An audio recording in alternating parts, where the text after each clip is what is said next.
Hello po mga kalingap, magandang gabi sa lahat. Welcome po sa akin sa ngayon po mga kalingap, ay galing ko lang po ng ospital. Po ay opera na po yung bayaw ko ngayong gabi. Dapat po kahapon na po yun, pero marami daw pong inusirahan yung doktor, kaya inabutan na po kami ng ganitong oras. Kahapon, sabi niya ay operahan po ng alas 6 ng gabi, pero hindi po natuloy. Kinabukasan ulit. Ngayon naman, so anong oras na po ay, ang oras natin ay alas 10 na mga kalingap. So ngayon po mga kalingap, nandito ako ngayon. Isa lang ko rin si Sagap TV. Malapit man siya dito. Yung kapatid niya ay nasa BMC man. Kahit may mga problema mga kalingap, pero nandito pa rin si Sagap TV. Naghahanap buhay para sa kanyang kapatid mga kalingap. Pare-pare po kami may problema. Kanya-kanyang diskarte lang po mga kalingap kung paano gumawa ng paraan. Kumustahin ko sa Sagap TV mga kalingap. Ayun po siya mga kalingap. Nagtitinda po siya. Yan yung mga paninda niya. Kahit may problemang hinaharap po yan. Pero gumagawa po siya ng paraan para sa kanyang kapatid.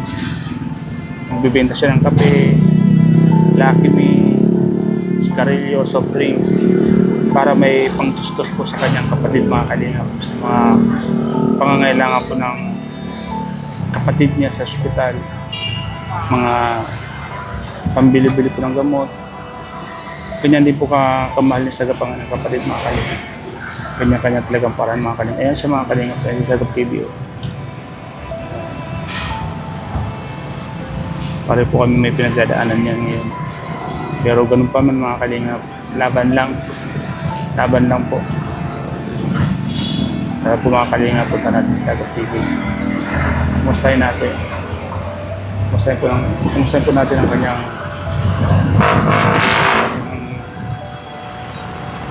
problema at paninda. Ayan yung mga paninda sa Sagap. Hey Lods! Kaya na pa ako dyan, Lods.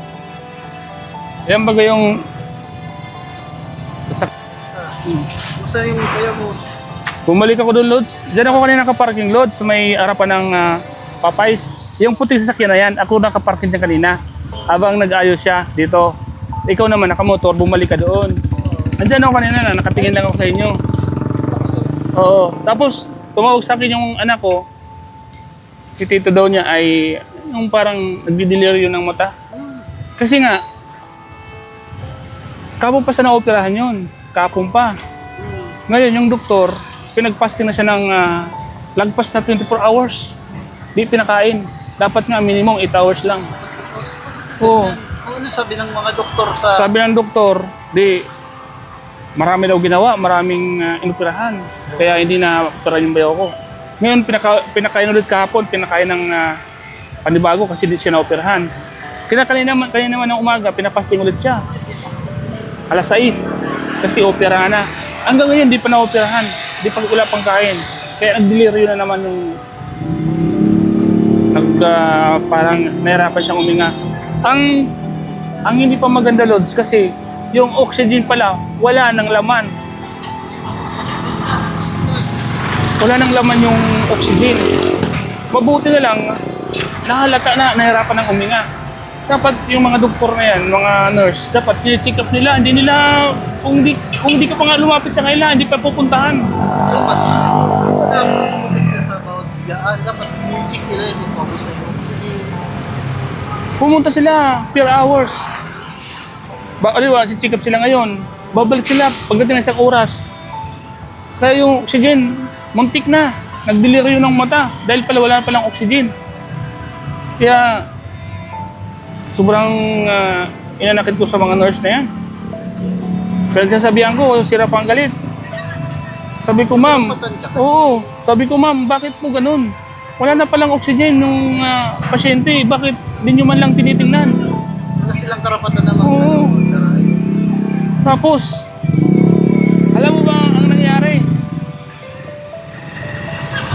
Yung sakit niya ay sa ulo lang. Ngayon, dalawa na ang sakit niya. Nagkaroon na siya ng pneumonia. Ba't ngayon lang sinabi na nagkaroon ng pneumonia? Ngayon lang nila nakita na may pneumonia na daw yung bayaw ko at tutubig at may tubig na daw yung baga.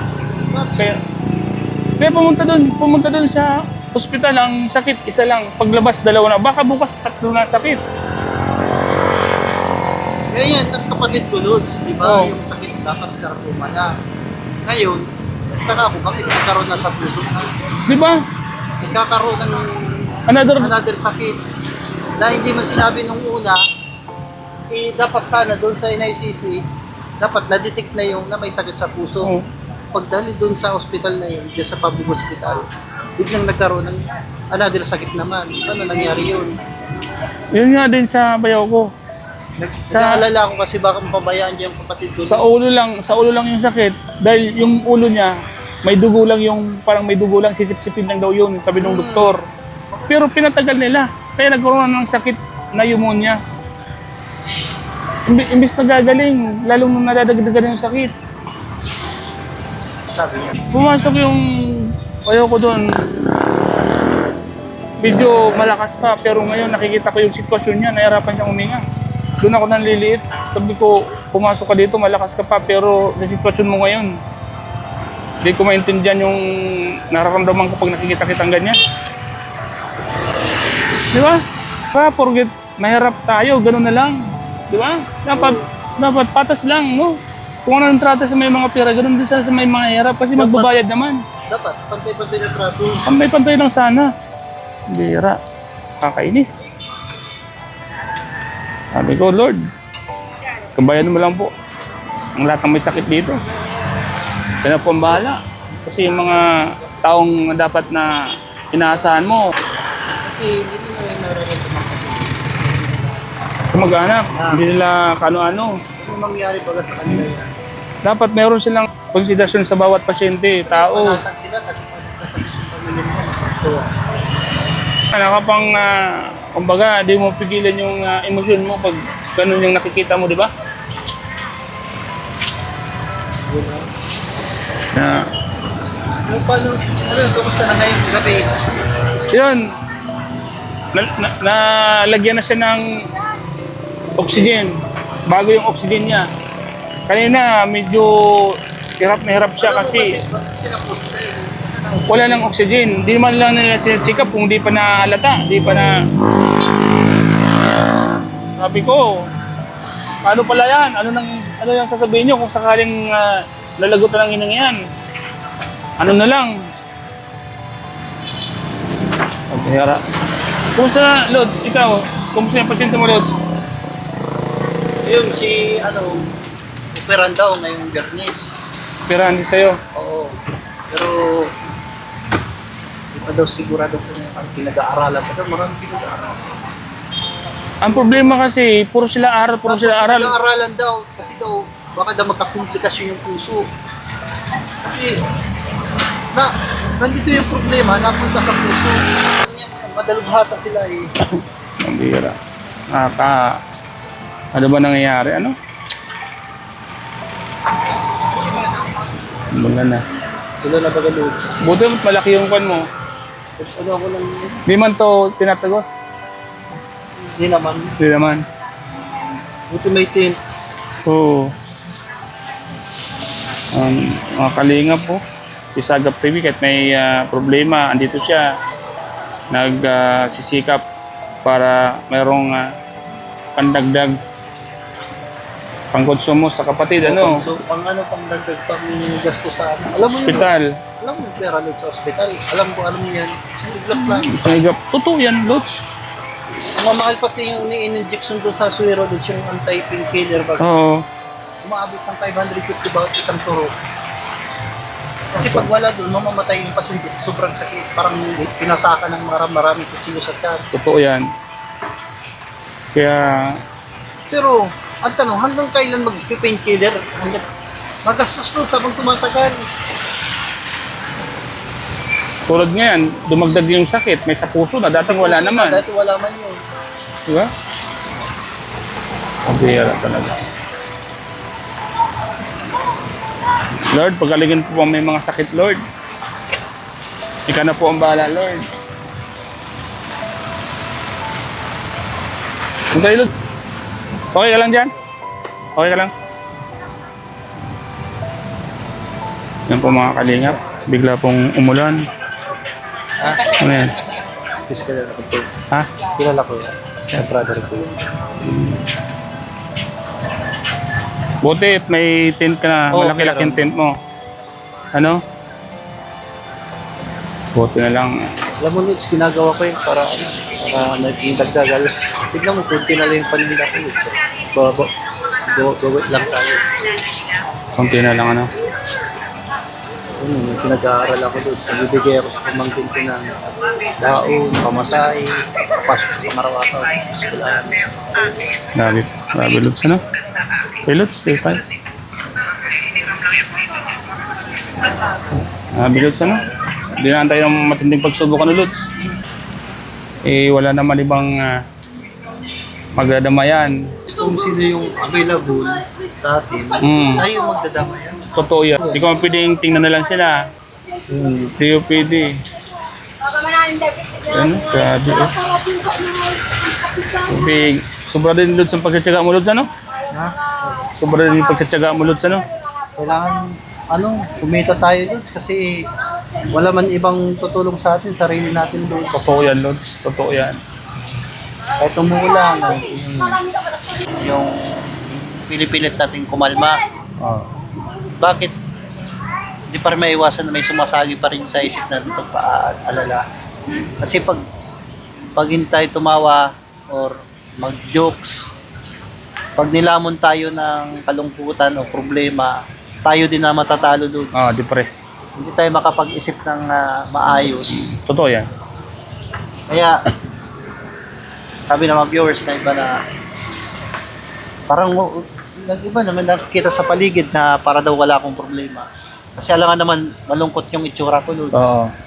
Kasi pag malungkot ka, wala, hindi ka makakapag-concentrate, hindi ka makakapugus. Kuan lang, kumbaga, labanan mo lang.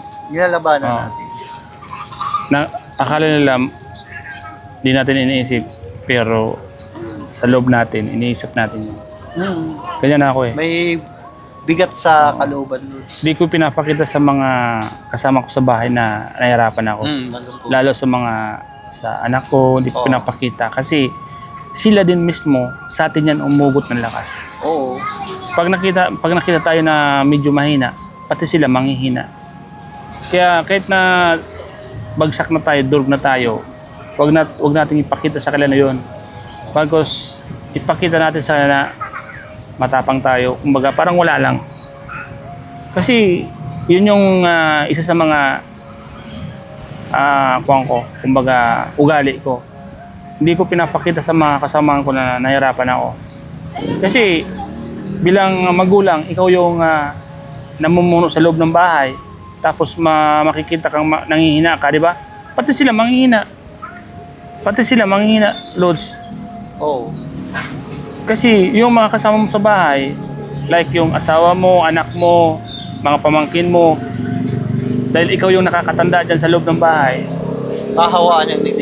sa'yo yan umugot ng lakas. Pag nakikita ka nilang matapang ka, parang lumalakas din yung loob nila.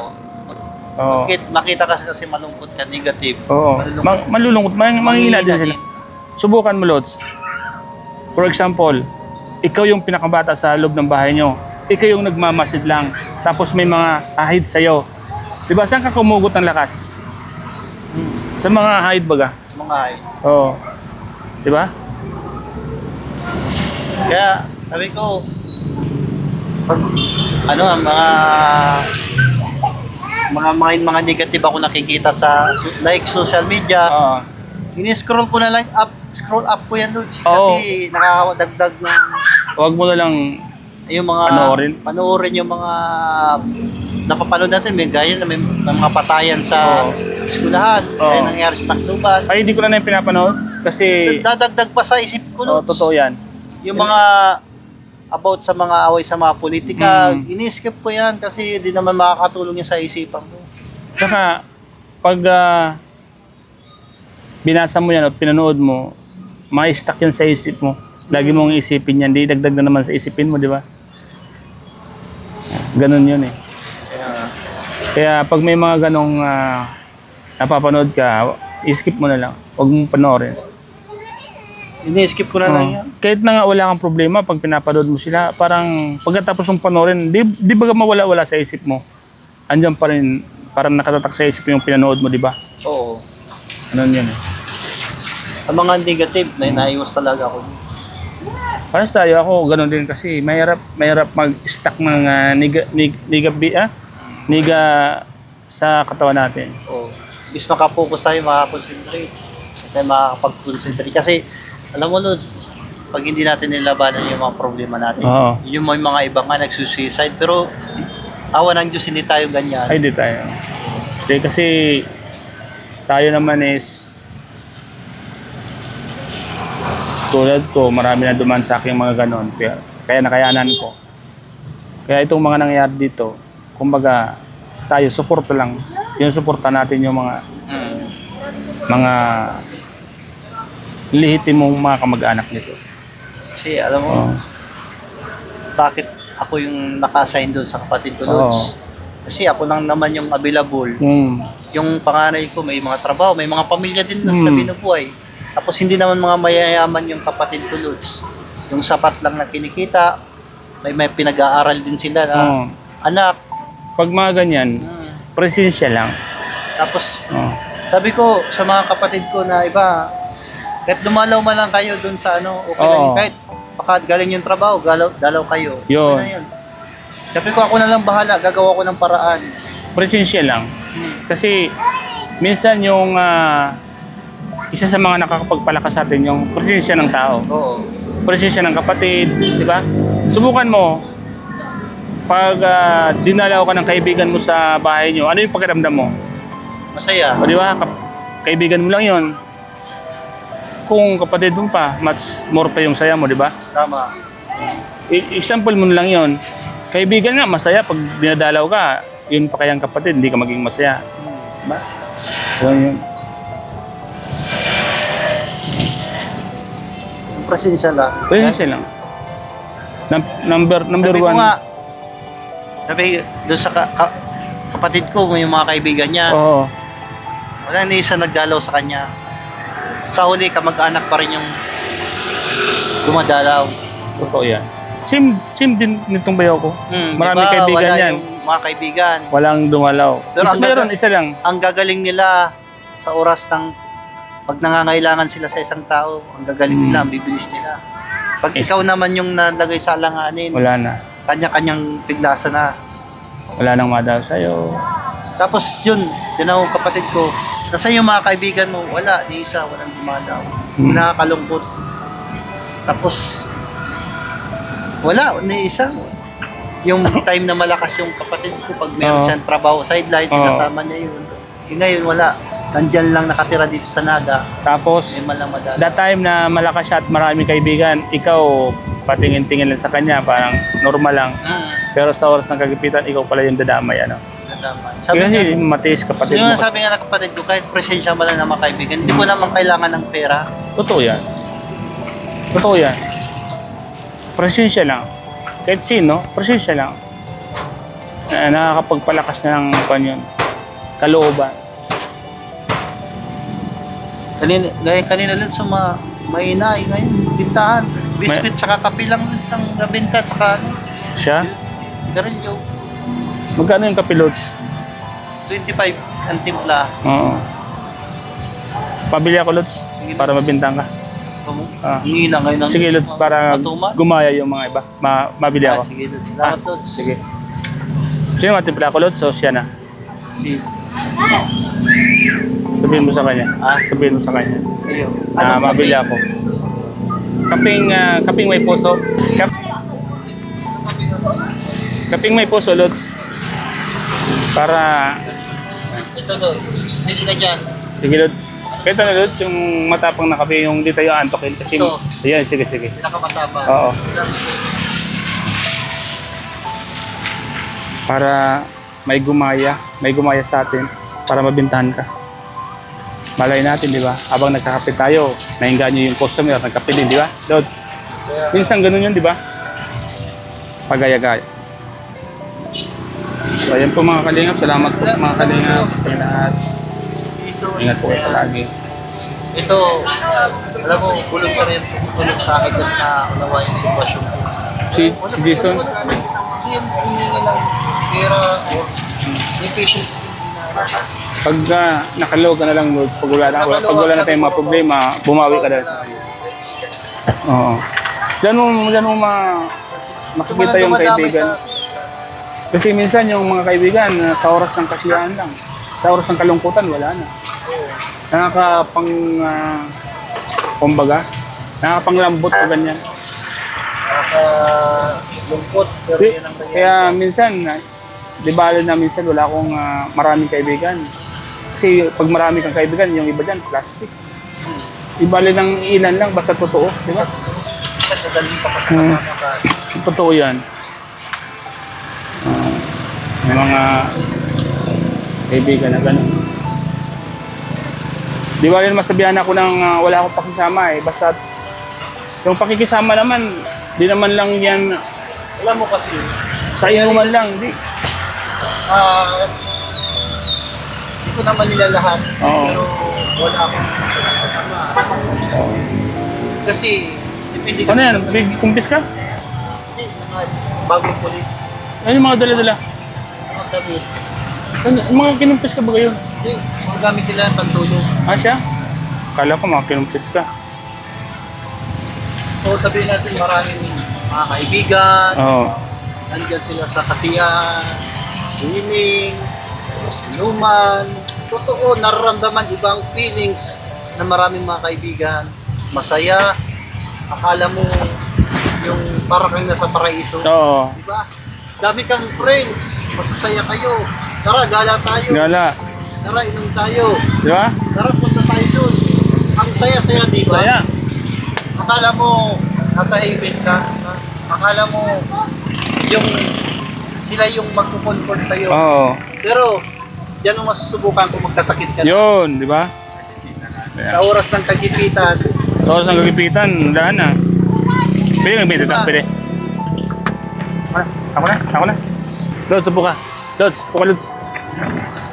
oh, that's right. Bye. By December na, no? Video mo. No, by December. Customer. By December. Dito po tayo ngayon mga kalingap sa tindahan po ni Sagap TV. Dito tayo nagpapalipas-lipas ng oras para malibang-libang po tayo, ano? Oo, kasi alam mo sa oras ng ganito may pinagdadaanan, kailangan natin ng kausap news. Totoo yan, Lods. Upo ka muna, Lods. Kailangan natin maglibang-libang, Lods. Kailangan ng kausap. Yung magkukonfort ba? Dito lang, alam mo kung bakit dito lang ako, Lods, nakantabay kasi inaantabayanan ko sila. Bawal man mag-isa sa loob ng ospital. Bawal. Andun sila, sabi ko, anytime, ano man yung problema, chat nyo lang ako, darating ako. Malapit lang naman magan dyan ng ospital. Hindi na ako natutulog kasi minsan baka makatulog ako, kailangan nila ako. Alam mo, Lutz, iba nararamdaman ko pag may kapatid tayo. Parang nire-reviews ako na hindi maintindihan kaya isip. Aba, nag-motor ako. Kasi alam ko, alam mo kung bakit. Oo. Hindi ko alam kung magiging successful yung operasyon. Yung, natural bilang tao, may pag-alinlangan, pero buka rin yung tiwala nito sa Diyos. Oo. Pero yung bilang isang tao, na Hindi mawawala hindi yun. mawawala na Yung pangamba. Ano ba ang mangyayari? Makakayanan ba? Makakaligtas ba? Ganun yung mga isip natin. Kasi, alam mo yung operasyon ng particular, yung oxygen, Ito yan. Hindi natin alam kung hindi mo alam kung magigising, kakayahan. papatulogin yan. kung kakayanin ng organs. Ando na yan, halo-halo na. Kasi kaya sabi ko nga, di ba, isa lang yung kakapitan natin dyan. Lord na lang. Wala naman imposible. Ano man yung gawin natin, andyan na yung mga doktor na ginawang instrumento, dadasalan tayo. Diba? Ganun talaga ang buhay, Lods. Pag once na ang buhay inabuso mo rin, hindi mo iningatan, gano'n na yung kalalabasan talaga. Gano'n na yung kalalabasan. Pagka Obserbahan mo, Lods, yung mga taong minsan yung walang mga bisyo, di ba tumatagal din ang buhay? Oo, tumatay. Oo. Ako nga, Lods, ito ha. Sabi niya, wala akong gusto. Oo. Wala akong pakisama. Ano ngayon kung wala akong pakisama? Bakit? Papakisamahin niyo ba ako pag nasa ospital ako? Di ba yan? Oo. Mahirap yung... minsan na pag sa inuman, Lods, umiiwas ako, Lods. Kasi, kung naman pag dalasing ka na, nilalason mo yung katawan mo.